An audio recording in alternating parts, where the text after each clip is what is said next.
이건 전투기가 아니라 괴물입니다.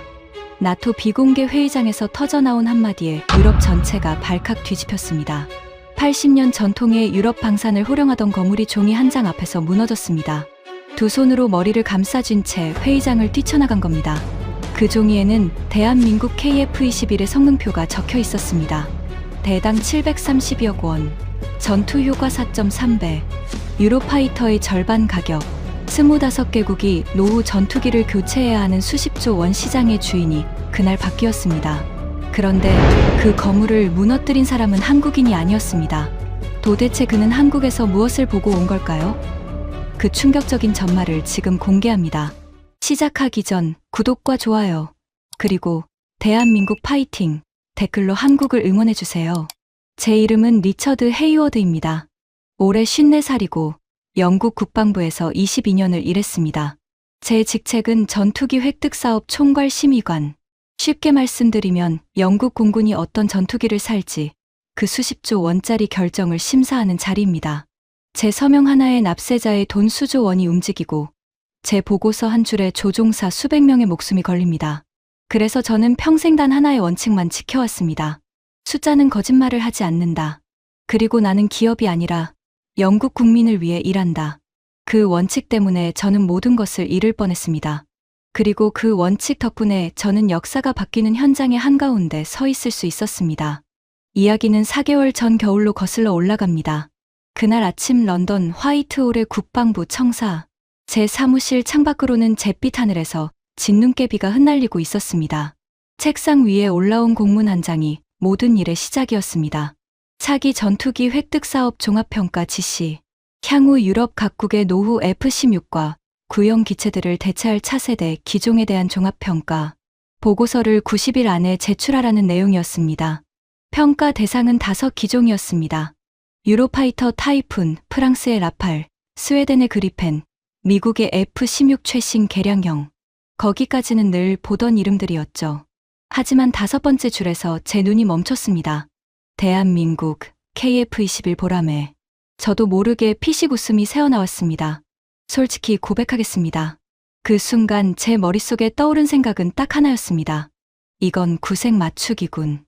아시아 신흥국 기종 하나쯤 넣어줘야 공정한 평가처럼 보이니까 위원회가 만들어낸 들러리라고 확신했습니다. 마침 사무실에 들어온 후배 심의관 톰슨도 공문을 보더니 웃음을 터뜨렸습니다. 한국이요? 진심입니까? 거긴 우리 호크 훈련기 비슷한 거나 만들던 나라 아닙니까? 그러게 말이야. 평가 항목표나 만들어두게. 어차피 한 페이지면 끝날 기종이니까. 저에게도 근거는 충분했습니다. 영국은 80년이 넘는 전투기 명가입니다.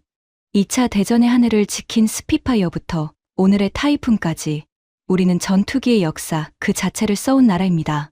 그런데 한국은 어떻습니까? 전투기 개발 역사가 고작 26년. 제가 알던 한국은 전투기를 사가는 나라였지 만드는 나라가 아니었습니다.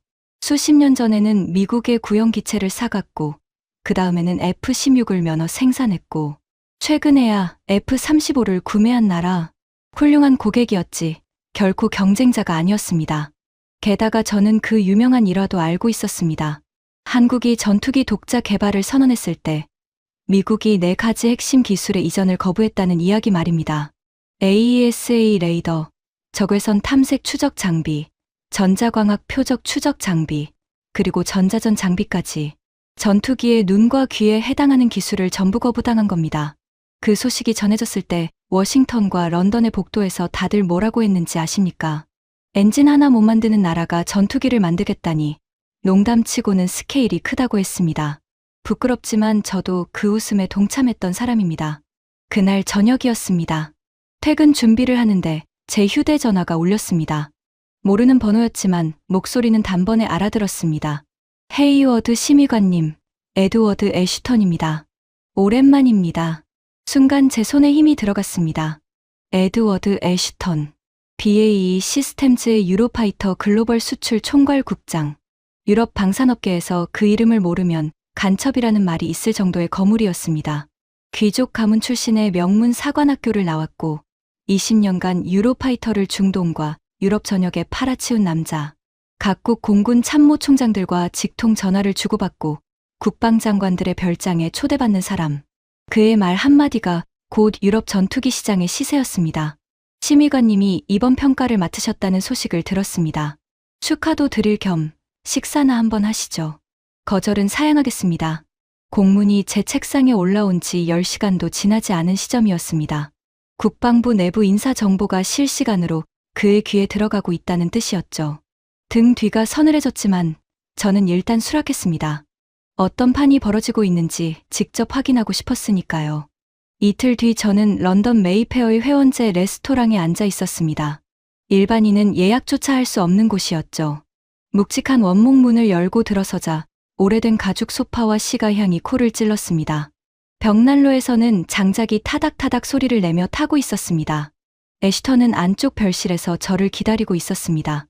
짙은 감색 캐시미어 슈트에 가문의 문장이 새겨진 금장 커프스링크. 그가 손을 들자 웨이터가 수백만 원짜리 와인을 들고 왔습니다. 심의관님 같은 분이 계셔서 영국 안보가 든든합니다. 자, 한 잔 받으시죠. 식사 내내 그는 완벽하게 부드러웠습니다. 제 딸의 대학 진학을 챙겨 물었고 제 아내의 건강까지 알고 있었습니다. 윈블던 결승전 로열박스 좌석 이야기를 슬쩍 흘렸고 은퇴 후 자기 회사 고문 자리가 얼마나 좋은 대우인지를 농담처럼 끼워 넣었습니다. 당근이었습니다. 아주 달콤하고 아주 노골적인 당근. 저는 와인잔만 만지작거리며 그의 말을 듣고 있었습니다. 하지만 디저트가 나올 무렵 그의 목소리에서 온기가 사라졌습니다. 그런데 말입니다. 심의관님. 이번 평가 말입니다. 결론은 이미 정해져 있지 않습니까? 저는 와인잔을 내려놓았습니다. 무슨 말씀이신지. 유로파이터죠. 당연한 것 아닙니까? 영국에 일자리 수만 개가 걸려 있습니다. 우리 회사의 생산 라인이 곧 영국의 국익입니다. 설마 심의관님께서 아시아의 깡통 비행기 따위에 진지하게 시간을 쓰실 생각은 아니시겠죠? 깡통 비행기. 그는 KF-21을 그렇게 불렀습니다. 그리고 와인을 한 모금 마시더니 입꼬리를 비틀며 이렇게 덧붙였죠. 한국 말입니다. 우리 식탁에서 떨어진 부스러기나 주워가던 나라 아닙니까? 면허 생산이나 하던 나라가 이제 우리와 같은 테이블에 앉겠다고요? 웃기는 일이죠. 미국이 핵심 기술을 안 줬으니 그 비행기 속은 텅 비어 있을 겁니다. 심의관님, 평가 보고서에 그 기종은 적당히 한 페이지 정도만 할애하시면 됩니다. 들러리는 들러리답게. 저는 냅킨을 천천히 접었습니다. 솔직히 말씀드리겠습니다. 그 순간까지도 저는 그의 말에 절반쯤 동의하고 있었습니다. 제 머릿속에 한국도 크게 다르지 않았으니까요. 하지만 공직자로서 제 안에 무언가가 꿈틀거렸습니다. 결론을 정해놓고 쓰는 보고서는 보고서가 아니라 소설입니다. 그리고 저는 소설가가 되려고 22년을 버틴 게 아니었습니다. 저는 정중하게 그러나 분명하게 말했습니다. 국장님, 평가는 평가입니다. 저는 5기종 모두 동일한 기준으로 심사할 겁니다. 한국 기종도 현장 실사를 다녀올 생각입니다. 순간 별실의 공기가 변했습니다. 애쉬턴의 입꼬리에 걸려있던 미소가 천천히, 아주 천천히 사라졌습니다. 그가 냅킨으로 입가를 닦으며 말했습니다. 아주 낮고 아주 차가운 목소리였습니다. 헤이워드 심의관님, 당신 나이가 54시죠.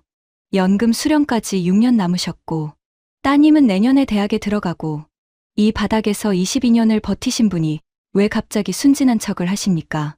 제 가족 이야기가 그의 입에서 나오는 순간 손끝이 차갑게 식었습니다. 그가 테이블 위로 몸을 기울였습니다. 벽난로 불빛이 그의 얼굴 절반에 그림자를 드리웠습니다. 잘 들으세요. 이 시장에서 내 뜻을 거스른 공무원들이 어떻게 됐는지 아십니까?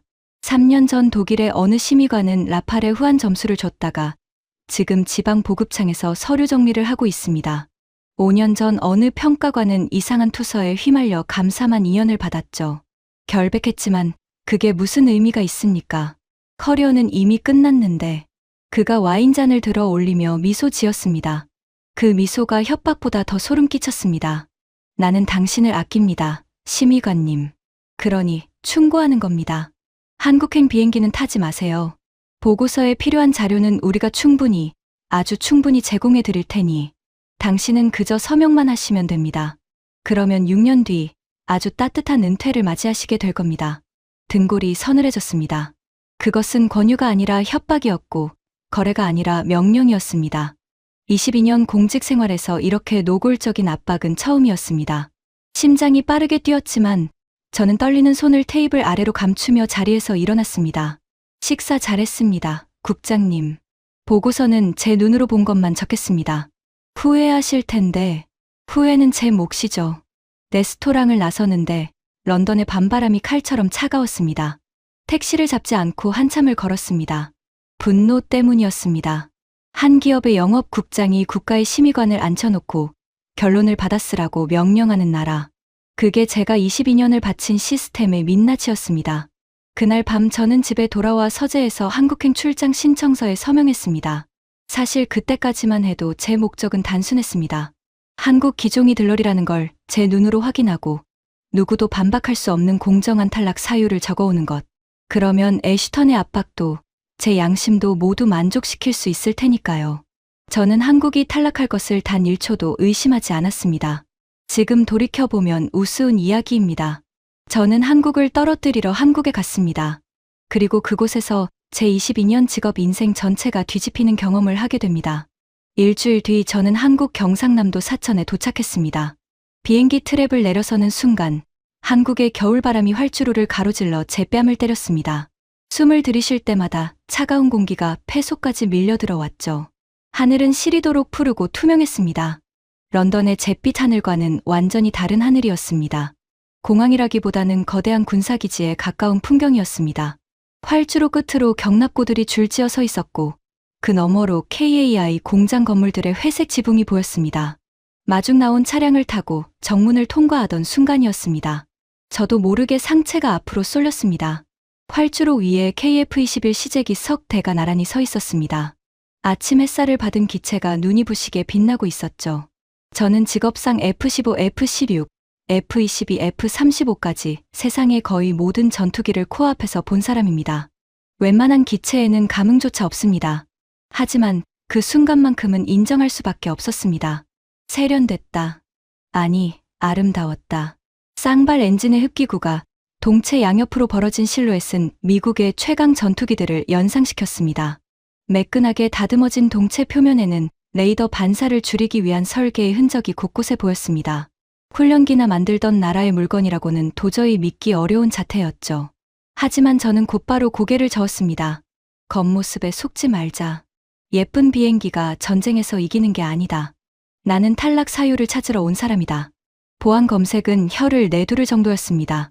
신분 확인, 전자기기 검사, 촬영 장비 봉인까지 3단계의 게이트를 통과해야 했습니다. 제가 다녀본 미국과 유럽의 어떤 방산 시설보다 엄격했습니다. 그 엄격함이 오히려 묘한 신호로 다가왔습니다. 지킬 것이 많은 자만이 이렇게 지키는 법이니까요. 게이트를 지나자 저를 맞이한 사람은 정도윤이라는 이름의 시험비행 수석이었습니다. 키가 크고 마른 체형에 카키색 비행 점퍼를 걸친 50대 남자. 악수를 나누는데 그의 손바닥에 박인 단단한 굳은 살이 느껴졌습니다. 조종관을 수십 년 잡아온 사람의 손이었습니다. 헤이워드 심의관님, 먼 길 오셨습니다. 오늘 보여드릴 것은 저희의 최종 조립 라인과 비행 시험 데이터 전부입니다. 전부라는 말에 저는 속으로 코웃음을 쳤습니다. 어차피 보여줄 수 있는 게 얼마나 되겠나. 핵심은 다 가리고 번지르르한 홍보 영상이나 틀어주겠지. 그게 제가 아는 신흥국들의 방식이었으니까요. 그런데 정 수석이 활주로 쪽을 가리키며 말을 이었습니다. 그 전에 한 가지만 먼저 여쭙겠습니다. 저 기체들은 지금까지 1400회가 넘는 시험 비행을 했습니다. 사고는 몇 번이었을 것 같습니까? 저는 직업적인 감각으로 빠르게 계산했습니다. 시제기 단계에서 1400회면 보통 크고 작은 사고가 수십 건은 나옵니다. 비상 착륙, 엔진 이상, 비행 제어 오류. 그게 정상입니다. 미국의 최신의 전투기도 개발 단계에서 수없이 멈춰섰고 유로파이터도 초기에 뼈아픈 사고를 겪었으니까요. 저는 한껏 여유를 부리며 대답했습니다. 글쎄요. 20건 안쪽이면 꽤 준수한 편이겠죠. 정 수석이 저를 똑바로 바라보았습니다. 그리고 손가락으로 동그라미 하나를 만들어 보였습니다. 제로입니다. 1400회, 전 기체, 완전 무사고. 순간 제 심장이 쿵 내려앉았습니다. 농담이라고 생각했습니다. 하지만 그의 눈빛은 조금도 흔들리지 않았습니다. 기록 전부를 열람하실 수 있습니다. 비행일지, 정비일지, 원자료까지 전부요. 숨길 것이 없으니까요. 저는 28년 경력을 통틀어 전 세계의 비행 시험 데이터를 봐온 사람입니다. 시제기 1400회 무사고가 무엇을 의미하는지 누구보다 잘 압니다.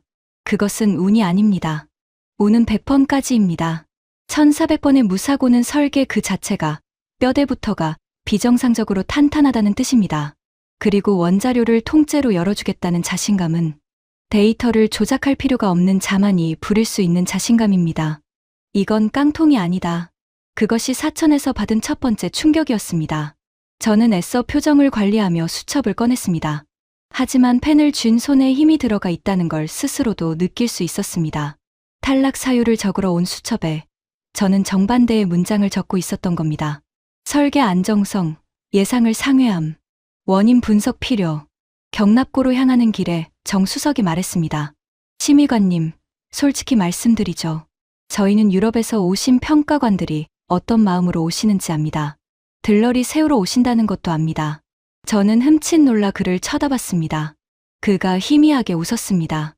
괜찮습니다. 익숙하니까요. 26년 동안 늘 그랬습니다.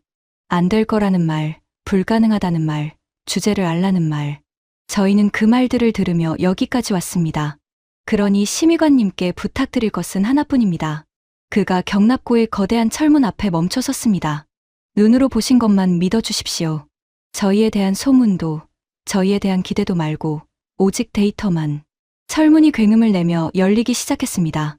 그 틈으로 쏟아져 나온 것은 제가 평생 보아온 어떤 광경과도 다른 거대하고 정밀하게 움직이는 생산 라인의 모습이었습니다. 그리고 그 안쪽 깊은 곳에 제 인생을 뒤집어 놓을 진실이 기다리고 있었습니다. 미국이 거부했던 4가지 기술. 그 기술들이 어디서 어떻게 태어났는지에 대한 이야기가 말입니다. 철문이 완전히 열리자 거대한 최종 조립동의 내부가 모습을 드러냈습니다.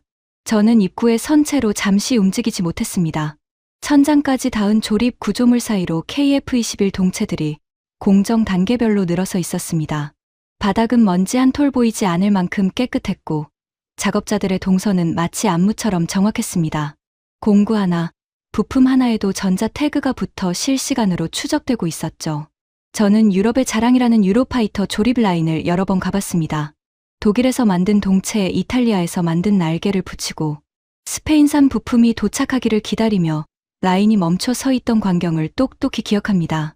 그런데 이곳은 달랐습니다. 설계부터 조립까지 모든 것이 한 지붕 아래에서 한 호흡으로 움직이고 있었습니다. 공정 전체가 디지털로 통합되어 있습니다. 설계 변경이 생기면 1시간 안에 전 라인에 반영됩니다. 안내하던 엔지니어의 말에 저는 수첩에서 고개를 들었습니다. 1시간이요? 우리 쪽은 4개국 승인을 받는 데만 몇 주가 걸립니다만 여기는 승인받을 다른 나라가 없으니까요. 그 짧은 대답이 비수처럼 꽂혔습니다.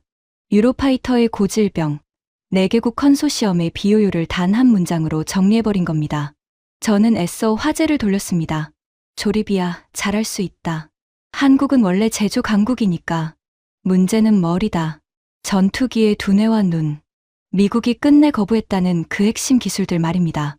레이더 시험동을 보고 싶습니다. 제 말에 정도윤 수석이 고개를 끄덕였습니다. 그러실 줄 알았습니다. 이쪽으로 오시죠.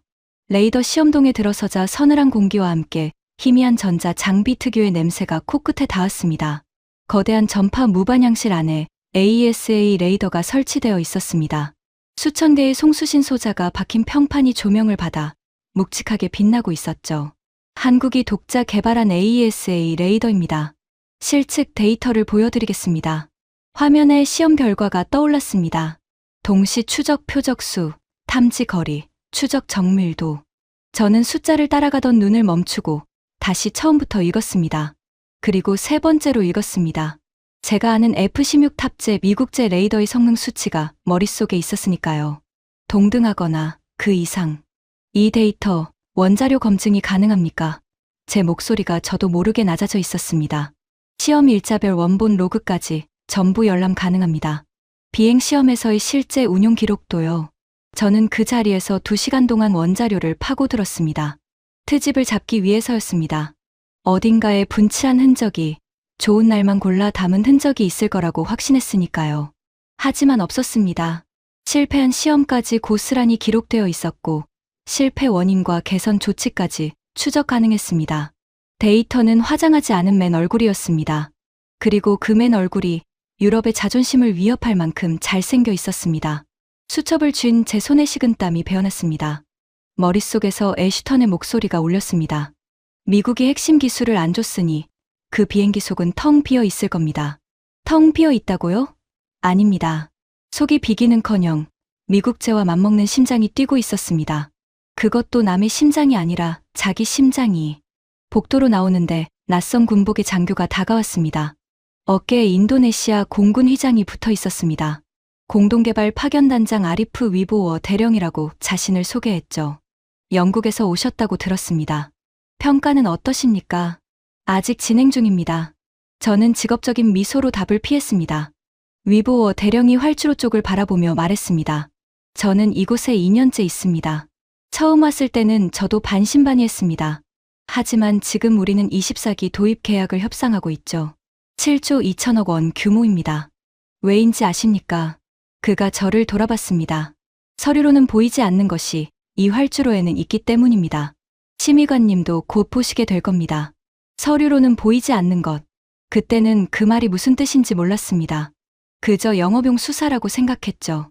하지만 사천에서의 마지막 밤, 저는 그 말의 진짜 의미를 알게 됩니다. 그리고 그 밤이 제 인생을 둘로 갈라놓게 됩니다. 사천에 오기 전에 헤이워드와 그 후에 헤이워드로 말입니다. 실사 마지막 날 저녁이었습니다. 모든 공식 일정이 끝났고 저는 다음 날 아침 런던행 비행기를 탈 예정이었습니다. 호텔로 돌아가려는데 정도윤 수석이 다가왔습니다. 심의관님, 저녁은 드셨습니까? 안 드셨으면 같이 가시죠. 보여드리고 싶은 곳이 있습니다. 차로 10분쯤 달려 도착한 곳은 사천 시내의 작은 식당이었습니다. 테이블이 4개뿐인 가게였죠. 문을 여는 순간 고기 굽는 냄새가 훅 끼쳤고 주인 할머니가 정 수석을 보더니 아들 대하듯 반겼습니다. 초록색 병에 담긴 한국 술이 나왔습니다. 소주라고 했습니다. 한 잔 비우자 목구멍이 뜨끈해지면서 이상하게 마음의 빗장이 하나 풀리는 기분이었습니다. 2잔째부터 정 수석의 말투가 달라졌습니다. 공식 안내자의 언어가 사라지고 한 사람의 조종사이자 엔지니어의 목소리가 나오기 시작한 겁니다. 심의관님, 낮에 보신 AESA 레이더 말입니다. 그 물건이 어떻게 태어났는지 아십니까? 저는 잔을 내려놓고 그를 바라봤습니다. 미국이 기술 이전을 거부했다는 것까지는 압니다. 그날 이야기를 해드리겠습니다. 정 수석이 창밖의 어둠을 잠시 바라봤습니다. 멀리 KAI 공장의 불빛이 안개 속에 번져 있었습니다. 통보가 온 날, 저는 입사 4년 차였습니다. 프로젝트가 막 본궤도에 오르려던 참이었죠. 미국 측과 기술 이전 협상을 하던 중에 갑자기 공문 한 장이 날아왔습니다. 4가지 핵심 기술, 이전 불가. AESA 레이더, 적외선 탐색 추적 장비, 전자광학 표적 추적 장비, 전자전 장비. 전투기에 눈과 귀를 전부 안 주겠다는 통보였습니다. 그의 손이 소주잔을 쥔 채 미세하게 떨렸습니다. 그게 무슨 뜻인지 아십니까? 너희는 이걸 만들 능력이 없으니 포기하라는 뜻입니다. 점잖게 포장된 모욕이죠. 그날 연구소 분위기를 잊을 수가 없습니다. 다들 유령처럼 복도를 걸어 다녔어요. 어떤 선배는 화장실에서 한참을 안 나왔습니다. 10몇 년을 매달린 사람들이었으니까요. 그래서 어떻게 됐습니까? 그날 밤 11시 반에 긴급회의가 소집됐습니다. 연구소 대회의실에 수석 연구원부터 막내까지 90명 넘게 모였죠. 야근하던 사람, 퇴근했다가 다시 달려온 사람, 잠옷 위에 점퍼만 걸치고 온 사람까지. 소장님이 단상에 서서 딱 3문장을 말씀하셨습니다. 미국이 안 준다고 한다. 그럼 우리가 만들어야 한다. 누가 하겠나. 정 수석이 소주를 한 잔 따라 단숨에 비웠습니다. 아무도 손을 못 들었습니다. 90여 명이 전부 고개를 숙이고 있었어요. 당연합니다. AESA 레이더를 독자 개발한 나라는 그때까지 전 세계의 손에 꼽을 정도였으니까요. 수조 원과 10년 이상이 필요하다는 게 업계의 상식이었습니다. 그런데 그 침묵 속에서 한 사람이 천천히 손을 들었습니다.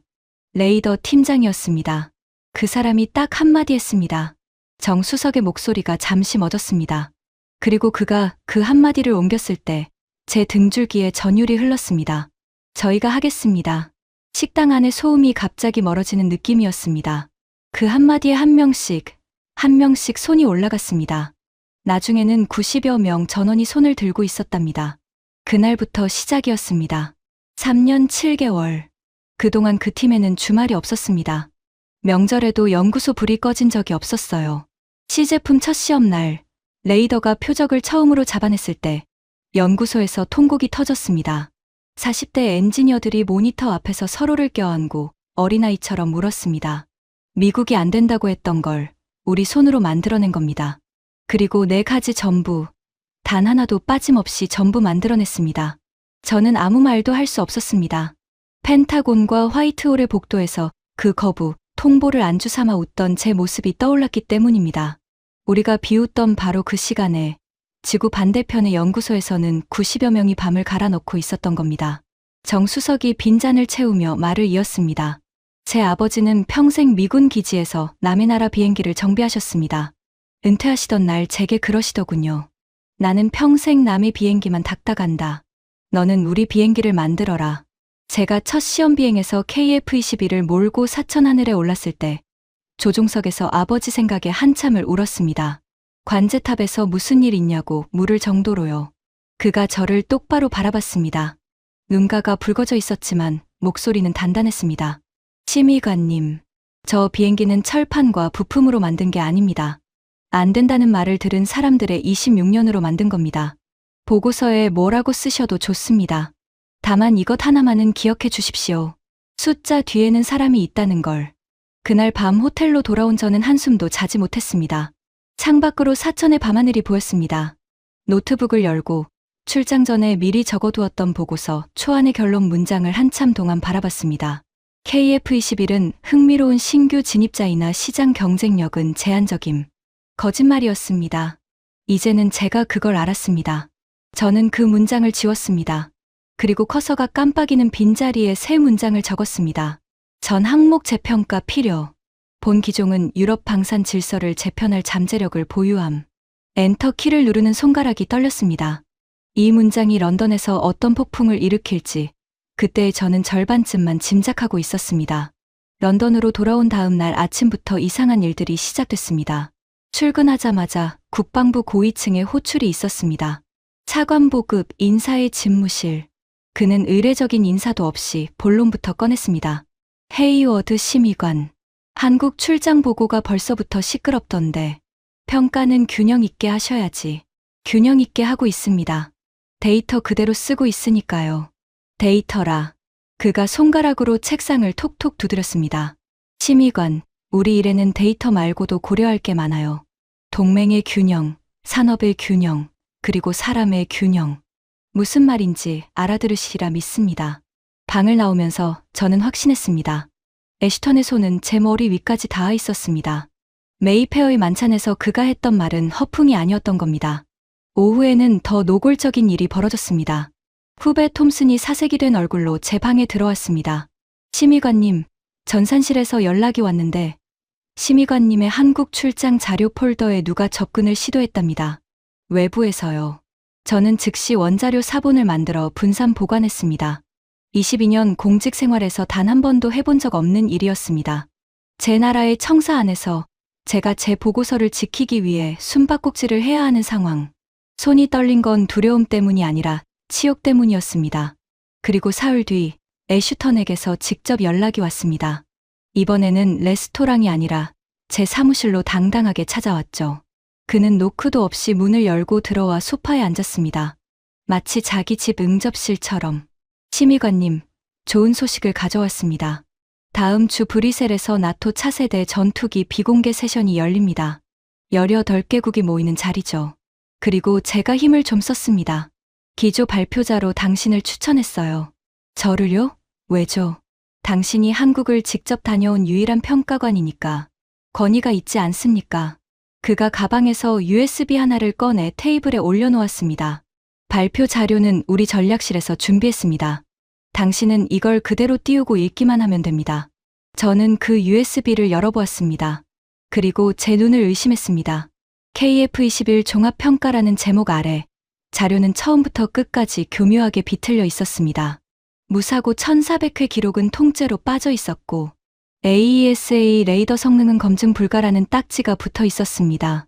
가격 경쟁력 항목에는 이렇게 적혀 있더군요. 저가 정책은 품질, 결함의 방증으로 추정됨. 추정. 근거는 단 한 줄도 없이 오직 추정. 이건 평가가 아니라 조작입니다, 국장님. 조작이라니 말이 험하시네. 애쉬턴이 느긋하게 다리를 꼬았습니다. 이건 해석입니다, 심의관님. 그리고 그 해석에 당신의 서명과 직함이 실리는 순간 25개국의 구매 담당자들이 읽게 될 공식 견해가 되는 거죠. 한국이라는 이름은 향후 10년간 유럽 시장에서 지워지는 겁니다. 그가 일어서며 제 어깨에 손을 올렸습니다. 그 손의 무게가 쇳덩이 같았습니다. 브뤼셀에서 봅시다. 아, 그리고 발표가 끝나면 좋은 소식이 있을 겁니다. 차기 합동획득위원회 영국 대표 자리, 당신 이름이 올라가 있거든요. 내가 올려놨습니다. 문이 닫히고 혼자 남은 사무실에서 저는 그 USB를 한참 동안 내려다봤습니다. 한쪽에는 22년 커리어의 정점과 따뜻한 은퇴가 있었습니다. 다른 한쪽에는 사천의 작은 식당에서 들었던 목소리가 있었습니다. 저희가 하겠습니다. 나는 평생 남의 비행기만 닦다간다. 숫자 뒤에는 사람이 있다는 걸 기억해 주십시오. 그날 밤 저는 서재에서 발표 자료를 만들기 시작했습니다. 애쉬턴의 USB가 아니라 제가 사천에서 가져온 원자료로 말입니다. 새벽 4시까지 슬라이드를 다듬으며 저는 알고 있었습니다. 이 자료를 띄우는 순간 제 커리어는 끝장날 수도 있다는 것을. 하지만 이상하게도 두렵지 않았습니다. 22년 만에 처음으로 제가 무엇을 위해 이 일을 시작했는지 기억해냈기 때문입니다. 일주일 뒤 브뤼셀 나토 본부. 비공개 회의장은 육중한 보안문 너머에 있었습니다. 창문 하나 없는 방, 긴 타원형 테이블, 그리고 18개국에서 온 22명의 결정권자들, 각국 공군 획득 담당관, 합동획득위원회 위원들, 그리고 옵서버들. 이 방에 앉은 사람들의 펜 끝에서 향후 10년, 수백 대 규모, 수십조 원의 전투기 시장이 결정됩니다. 공기부터가 무거웠습니다. 에어컨 소리와 서류 넘기는 소리만이 정적을 메우고 있었죠. 상석 가까운 자리에 애쉬턴이 앉아 있었습니다. 감색 캐시미어 슈트, 금장 커프스링크, 그리고 그 특유의 모든 것을 다 가진 자의 미소. 그가 저와 눈이 마주치자 한쪽 눈을 찡긋해 보였습니다. 잘 부탁한다는 신호였죠.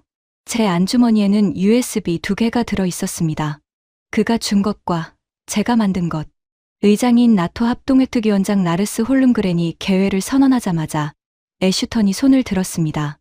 발언권을 구하는 게 아니라 통보하는 손짓이었습니다. 그가 천천히 일어나 슈트 단추를 풀었습니다. 본론에 앞서 한 가지만 정리하고 갑시다. 최근 일각에서 한국산 KF-21에 대해 과도한 관심이 일고 있다는 걸 압니다. 언론이 떠들고 몇몇 나라에서 문의가 들어온다는 것도 알죠. 그래서 분명히 말씀드립니다. 그가 회의장을 한 바퀴 훑어봤습니다. 매가 들쥐를 내려다보는 눈빛이었습니다. 그 비행기는 우리 유럽의 위협이 되지 못합니다. 전투기는 전통이 만드는 예술품입니다. 우리는 스피파이어부터 타이푼까지 80년을 쌓아왔어요. 한국은 어떻습니까? 개발 역사 26년. 훈련기나 만들던 나라입니다. 며칠 전에도 어느 분께 말씀드렸지만 우리 식탁에 부스러기나 주워가던 나라가 갑자기 셰프 행세를 하겠다는 겁니다. 회의장 곳곳에서 웃음이 터졌습니다. 프랑스 측 대표가 고개를 끄덕였고 독일 측 참석자도 입가에 미소를 걸었습니다. 애쉬턴이 흐름을 탔습니다. 실전 기록은 제로. 엔진은 미국 지휘에서 수입. 내부 무장창은 미완성. 그런데 가격이 절반이라고요? 여러분, 세상에 터무니없이 싼 물건에는 반드시 치명적인 이유가 있는 법입니다. 우리 조종사들의 목숨을 검증되지 않은 깡통에 맡기자는 정신 나간 참모 총장은 이 세상에 없습니다. 그가 자리에 앉으며 마무리했습니다. 마침 오늘 한국 현지를 직접 실사하고 온 영국 국방부의 헤이워드 심의관께서 종합평가를 발표하실 겁니다. 유럽에서 가장 공정하고 권위 있는 평가관이죠. 심의관님, 부탁드립니다. 22쌍의 눈이 일제히 저를 향했습니다. 저는 천천히 자리에서 일어나 발표석으로 걸어갔습니다. 심장이 갈비뼈를 두드리는 소리가 제 귀에 들릴 정도였습니다. 발표석 단말기 앞에서 저는 안주머니에 손을 넣었습니다. 손끝에 USB 2개가 만져졌습니다. 애쉬턴이 흐뭇한 표정으로 저를 지켜보고 있었습니다. 자신의 각본이 완성되는 순간을 기다리는 연출가의 얼굴로. 저는 USB 하나를 꺼내 단말기에 꽂았습니다. 제가 만든 쪽이었습니다. 화면에 첫 슬라이드가 떠올랐습니다. 제목은 단 한 줄이었습니다. KF21 현장 실사 보고. 데이터는 거짓말을 하지 않는다. 애쉬턴의 미소가 그 자리에서 얼어붙었습니다. 그가 준 자료의 제목이 아니었으니까요. 그의 눈동자가 흔들리며 저를 향했고 저는 그 눈을 정면으로 마주보며 입을 열었습니다. 여러분, 저는 4개월 전 솔직히 말해 한국 기종의 탈락 사유를 찾으러 사천에 갔습니다. 방금 애쉬턴 국장께서 하신 말씀, 그게 바로 출장 전에 제 생각 그대로였으니까요. 하지만 오늘 저는 전혀 다른 이야기를 들고 돌아왔습니다. 지금부터 보여드리는 것은 해석이 아니라 원자료입니다. 판단은 여러분이 하십시오. 회의장의 공기가 팽팽하게 당겨졌습니다. 애쉬턴의 손이 테이블 위에서 천천히 주먹으로 변하는 것이 보였습니다. 반란은 시작됐습니다. 이제 돌아갈 다리는 없었습니다. 첫 번째, 신뢰성입니다. 화면에 비행시험 기록이 떠올랐습니다. KF21 시제기들은 현재까지 1400회 이상의 시험 비행을 수행했습니다. 사고 기록, 제로. 비상 착륙, 제로. 비행 중단을 부른 중대 결함, 제로. 저는 이 기록을 의심해서 원본 비행 일지와 정비 일지를 직접 대조했습니다. 사실이었습니다. 여러분, 우리 업계에서 시제기 1400회 무사고가 어떤 의미인지는 제가 설명하지 않아도 아실 겁니다. 참고로 우리가 잘 아는 어느 최신의 기종은 개발 단계에서 몇 번이나 전 기체 비행 중단을 겪었는지 이 방에 계신 분들이 더 잘 아시겠죠. 몇몇 참석자들이 의미심장한 표정을 주고받았습니다. 저는 다음 슬라이드로 넘어갔습니다. 두 번째, 그 유명한 4가지 기술입니다. 미국이 이전을 거부했던 AESA 레이더, 적외선 탐색 추적 장비, 전자광학 표적 추적 장비, 전자전 장비. 애쉬턴 국장께서는 그래서 저 비행기 속이 텅 비었을 거라고 하셨죠. 제가 시험동에서 직접 확인한 실측 데이터를 보여드리겠습니다. AESA 레이더의 성능 그래프가 화면을 채웠습니다. 동시 추적 표적수, 탐지 거리, 추적 정밀도. 전 항목에서 현재 F-16에 탑재된 미국제 레이더와 동등하거나 그 이상입니다. 한국은 기술을 받지 못하자 4가지 전부를 독자 개발했습니다. 단 하나도 빠짐없이 현재 독자적인 스텔스 형상 설계와 항공전자, 아키텍처를 모두 구현한 나라는 미국, 러시아, 중국, 그리고 한국. 이렇게 4나라뿐입니다. 회의장이 술렁이기 시작했습니다. 폴란드 국방부 획득국장 마레크 자비에르스키가 펜을 멈추고 고개를 들었습니다. 저는 결정타로 향했습니다. 세 번째, 성능 대가격입니다. 화면에 숫자들이 차례로 떠올랐습니다. 전투 행동 반경, KF-21은 945km, 현재 25개국이 교체를 고민 중인 F-16은 565km, 67% 더 멀리 나라가 싸우고 돌아옵니다. 최대 무장 탑재량 7.8톤 대 5.5톤. 그리고 한국 측 모의 전투 분석에서 공대공 임무 효과는 F-16 대비 4.3배.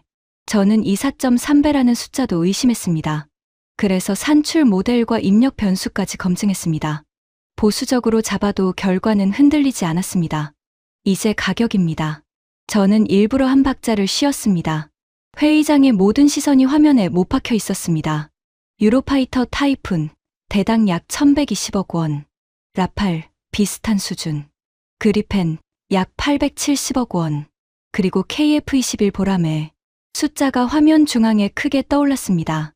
732억 원. 폭탄이 떨어진 듯한 정적. 그리고 곧이어 회의장 전체가 웅성거리기 시작했습니다. 자비에르스키 국장이 계산기를 꺼내 미친 듯이 두드렸고 핀란드 측 옵서버는 안경을 고쳤으며 상체를 앞으로 기울였습니다. 누군가 낮게 내뱉는 소리가 제 귀에까지 들렸습니다. 이건 전투기가 아니라 괴물이잖아.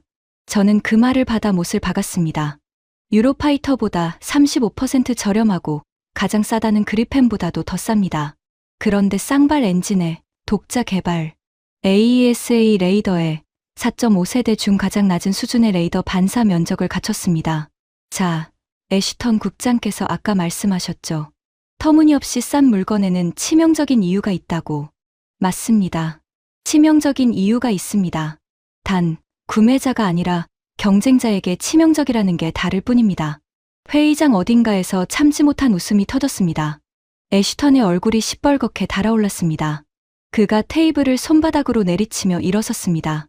헤이워드, 지금 뭐 하자는 겁니까? 그의 목소리에서 평생 유지해온 우아함이 벗겨져 나갔습니다. 좋습니다. 숫자 노름은 그럴듯하군요. 하지만 본질적인 질문이 남아있죠. 실전입니다. 우리 타이푼은 리비아 상공에서 검증됐습니다. 라팔은 중동과 아프리카의 전장에서 증명됐고요. 그 한국 비행기는 실전에서 단 한 발이라도 쏴본 적이 있습니까? 없습니다. 제로. 조종사의 목숨을 종이 스펙에 거는 나라는 없어요. 분위기가 출렁였습니다. 실전 검증. 이 업계에서 가장 무거운 단어가 테이블 위에 던져진 겁니다. 몇몇 참석자들이 다시 고개를 끄덕이기 시작했습니다. 애쉬턴이 승기를 잡았다는 듯 입꼬리를 올렸습니다. 저는 차분하게 물 한 모금을 마시고 마이크를 당겼습니다. 좋은 지적입니다, 국장님. 그럼 하나만 여쭙겠습니다. F-35가 처음 수출 계약을 맺었을 때 실전 기록이 있었습니까? 애쉬턴의 입꼬리가 그대로 멈췄습니다.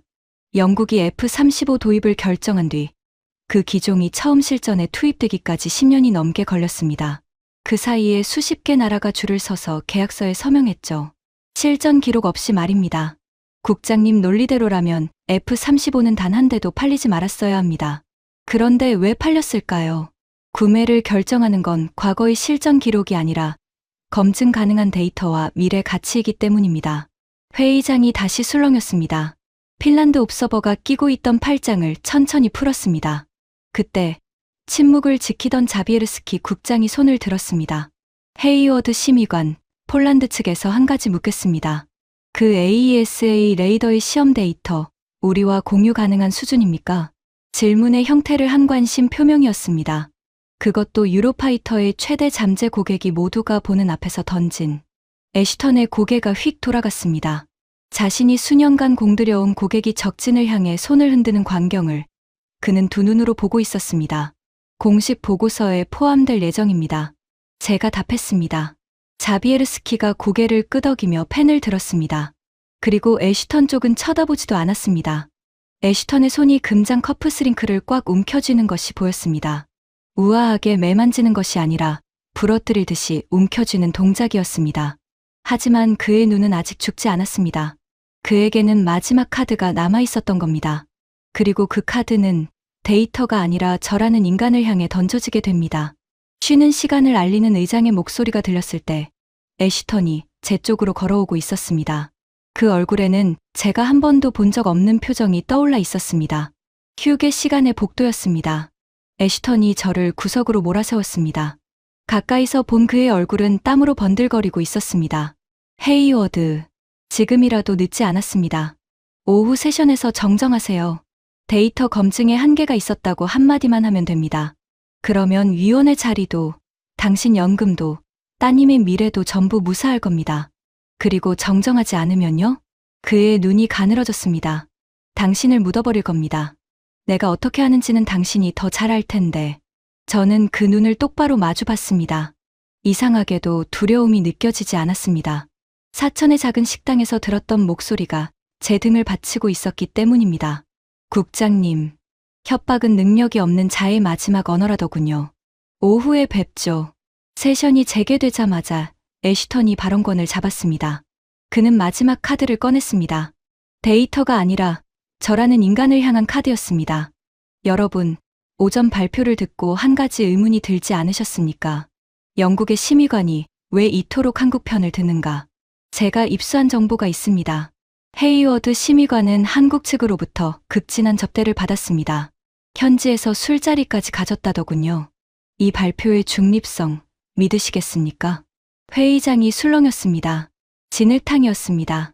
데이터로 모지기니 사람을 더럽히는 것. 그의 마지막 카드는 그런 것이었습니다. 하지만 저는 이 순간을 예상하고 있었습니다. 좋은 질문입니다, 국장님. 그래서 준비했습니다. 저는 화면에 새 슬라이드를 띄웠습니다. 제한국 출장의 전체 일정표, 비용 명세, 영수증입니다. 항공료와 숙박은 전액 영국 국방부 예산. 한국 측에서 받은 것은 공장 구내식당 식사와 마지막 날 시내 식당에서의 저녁 한 끼, 합계 약 6만 원어치입니다. 제가 직접 절반을 계산했으니 접대 금액은 3만 원이군요. 회의장 어딘가에서 웃음이 새어나왔습니다. 저는 멈추지 않았습니다. 그런데 국장님, 접대 이야기가 나왔으니 저도 하나 공개하죠. 4개월 전 런던 메이페어의 회원제 레스토랑, 한 병에 수백만 원짜리 와인. 그 자리에서 국장께서는 제게 뭐라고 하셨습니까? 결론은 정해져 있지 않느냐고 하셨죠. 한국행 비행기는 타지 말라고 하셨고, 그리고 일주일 전에는 제 사무실에 USB를 두고 가셨습니다. KF-21의 무사고 기록을 통째로 삭제하고 근거 없는 추정으로 채워진 발표 자료가 담긴 USB를요. 그대로 읽기만 하면 합동획득위원회 자리를 주겠다는 약속과 함께 말입니다. 회의장이 폭발했습니다. 각국 대표들이 일제히 애쉬턴을 돌아봤습니다. 의장 홀름그렌의 표정이 차갑게 굳었습니다. 증거 있습니까? 애쉬턴이 소리쳤습니다. 그 목소리는 이미 갈라져 있었습니다. 그 USB, 여기 있습니다. 저는 안주머니에서 두 번째 USB를 꺼내 테이블 위에 올려놓았습니다. 파일 생성 기록의 BAE 전략실 계정이 그대로 남아있더군요. 의장님, 필요하시면 제출하겠습니다. 애쉬턴의 얼굴에서 핏기가 빠져나가는 것이 보였습니다. 그 순간 자비에르스키 국장이 자리에서 일어났습니다. 의장님, 폴란드의 입장을 공식적으로 말씀드리겠습니다. 회의장이 조용해졌습니다. 그는 애쉬턴을 쳐다보지도 않고 말을 이었습니다. 우리는 이미 한국에 전차 1000대 도입 계약을 맺었고 1차 물량은 계약 후 14개월 만에 인도받았습니다. 자주포도 경공격기도 운용 중입니다. 한국이 약속을 지키는 나라라는 것을 우리는 서류가 아니라 경험으로 압니다. 오늘 데이터를 보고 확신했습니다. 폴란드는 KF-21을 차기 전투기 사업의 공식 후보로 검토하겠습니다. 다음 달 사천에 실사단을 보내겠습니다. 쾅! 보이지 않는 망치가 회의장을 내리친 것 같았습니다. 유로파이터의 최대 잠재 고객이 모두가 보는 앞에서 이탈을 선언한 겁니다. 곧이어 핀란드 측 옵서버가 입을 열었습니다. 핀란드도 해당 데이터의 공식 공유를 요청합니다. 그리고 한 말씀만 드리죠. 애쉬턴 국장께서 오전에 전통을 말씀하셨는데 전통이 관성이 되는 순간 그것은 강점이 아니라 약점입니다. 4개국이 부품을 돌려막느라 납기가 5년씩 늦어지는 것을 우리는 전통이라고 부르지 않습니다. 여기저기서 손이 올라왔습니다. 덴마크가 자료를 요청했고 동유럽의 두 나라가 실사 동행을 문의했습니다. 둑이 터진 것입니다. 애쉬턴은 그 모든 광경을 선체로 지켜보고 있었습니다. 그의 손에 들려있던 서류 뭉치가 미세하게 떨리기 시작했습니다. 여러분, 잠깐만요. 다들 쏟고 있는 겁니다. 고작 한 번의 발표에, 종이 쪼가리 몇 장에 아무도 그를 쳐다보지 않았습니다. 각국 대표들은 서로 메모를 교환하고 보좌진을 불러 지시를 내리고 있었습니다. 20년간 이 시장의 황제였던 남자의 말을 이제 아무도 듣지 않았습니다. 의장 홀름그렌이 의사봉을 잡았습니다. 정리하겠습니다. 위원회는 KF-21을 차세대 전투기 공동평가의 정식 대상 기종으로 격상하고 헤이워드 심의관의 실사 데이터를 전 회원국에 공유할 것을 의결합니다. 아울러 오늘 제기된 평가 개입 시도에 대해서는 별도 조사를 개시하겠습니다. 별도 조사. 그 네 글자가 떨어지는 순간이었습니다. 애쉬턴의 손에서 서류 뭉치가 미끄러졌습니다. 종이들이 바닥에 흩어졌고 그 위로 KF-21의 성능표가 인쇄된 한 장이 펄럭이며 떨어졌습니다. 732억 원. 4.3배. 그가 그 종이를 내려다봤습니다. 그리고 두 손이 천천히 올라가더니 자신의 머리를 감싸쥐었습니다. 이럴 리가 없어. 고작 26년짜리 나라가 이럴 리가 없어. 그는 그 말을 중얼거리며 비틀비틀 걸음을 옮겼습니다. 그리고 18개국 대표 22명이 지켜보는 가운데 회의장 문을 박차고 뛰쳐나갔습니다. 금장 커프스링크 한 짝이 바닥에 떨어져 구르는 소리가 정적 속에서 유난히 크게 울렸습니다. 그것이 제가 이 영상의 첫머리에서 말씀드린 장면입니다. 유럽 방산의 황제가 무너진 순간 그를 무너뜨린 것은 미사일도 음모도 아니었습니다. 종이 한 장에 적힌 한국이라는 나라가 26년 동안 흘린 땀의 숫자였습니다. 한 달 뒤 방산업계 뉴스에 짧은 기사 하나가 떴습니다. BAE 유럽 차기 전투기 입찰에서 유로파이터 제한 가격 21% 긴급 인하. 전통만이 전투기를 만든다던 회사가 전통 없는 나라의 전투기 앞에서 스스로 가격표를 찢은 겁니다. 기사 어디에도 애쉬턴의 이름은 없었습니다. 그는 내부 조사 끝에 조용히 회사를 떠났다고 들었습니다. 20년간 시장을 호령하던 남자의 퇴장 기사는 단 2줄이었습니다. 저는 어떻게 됐냐고요? 솔직히 각오했었습니다. 한직으로 밀려나거나 이상한 감사에 시달리거나. 하지만 세상은 제 예상과 다르게 움직였습니다. 브뤼셀에서의 발표가 회원국들 사이에 퍼지면서 저를 건드리는 것 자체가 부담이 된 겁니다. 진실은 때로 가장 단단한 방패가 됩니다. 제 보고서는 한 글자도 수정되지 않은 채 공식 채택됐습니다. 그 보고서의 결론에는 22년 커리어에서 처음으로 아시아 국가의 전투기 이름이 이렇게 적혔습니다. 반드시 주목해야 할 차세대 플랫폼 KF-21 보라매. 그 뒤로 도미노가 쓰러지기 시작했습니다. 인도네시아의 24기 도입 협상이 막바지에 이르렀고 폴란드 실사단이 사천을 다녀갔습니다. 동남아시아 두 나라가 공식 자료를 요청했고 중동의 한 국가는 미국 최신hé기 도입을 거절당하자 곧장 한국으로 눈을 돌렸습니다. F-16을 교체해야 하는 25개국. 그 거대한 시장의 후보 명단 맨 위에 이제 보라매라는 이름이 올라가 있습니다. 발표가 있고 얼마 뒤 저는 사천의 정도윤 수석에게 전화를 걸었습니다. 보고서 채택 소식을 전하자 수화기 너머로 한참 동안 말이 없었습니다. 그리고 잠긴 목소리가 들려왔습니다. 심의관님, 저희 아버지 산소에 다녀와야겠습니다. 남의 비행기만 탔다 가신 분께 이제 우리 비행기가 유럽 하늘을 넘본다고 말씀드려야죠. 저는 그날 밤 서재에서 오래도록 창밖을 바라봤습니다. 그리고 생각했습니다. 저는 28년간 전투기라는 기계를 평가하며 살았습니다. 속도, 가격, 납기, 그런 숫자들로 말입니다. 하지만 한국이 제게 가르쳐준 것은 다른 것이었습니다. 전투기를 만드는 것은 전통이 아닙니다. 80년의 역사도 화려한 가문의 문장도 아닙니다. 안 된다는 통보 앞에서 밤 11시 반에 모여 저희가 하겠습니다라고 손을 드는 사람들. 주말도 명절도 없이 3년 7개월을 갈아넣고 레이더가 첫 표적을 잡던 날 모니터 앞에서 부둥켜 안고 울던 사람들. 전투기는 바로 그 사람들이 만드는 겁니다. 보라매는 아직 다 자라지 않은 어린 매라고 합니다. 하지만 저는 사천의 활주로에서 똑똑히 봤습니다. 그 어린 매는 세상이 비웃을 때도 날개를 접지 않았고 하늘을 빼앗으려 할 때도 멈추지 않았습니다. 그리고 지금 그 날개는 한반도를 넘어 유럽의 하늘까지 그림자를 들이우고 있습니다. 여러분이 이 이야기를 듣고 있는 지금, 이 순간에도 사천의 활주로에서는 보라매의 엔진 소리가 울리고 있을 겁니다. 한 세대가 비웃음 속에서 선언한 꿈을 다음 세대가 하늘 위에서 증명하고 있는 겁니다. 그것이 대한민국이라는 나라의 저력입니다. 저는 그 저력 앞에서 기꺼이 고개를 숙인 한 사람의 영국인입니다. 지금까지 영국 국방부 심의관 리처드 헤이워드가 사천과 브뤼셀에서 경험한 충격적인 이야기였습니다. 안 된다는 말 앞에서 우리가 만들면 된다고 답했던 대한민국 기술자들의 26년이 더 널리 알려질 수 있도록 이 이야기를 주변에 공유해 주세요. 포기하지 않는 의지가 역사를 바꿉니다. 구독과 좋아요도 부탁드립니다. 지금까지 감동테라였습니다. 감사합니다.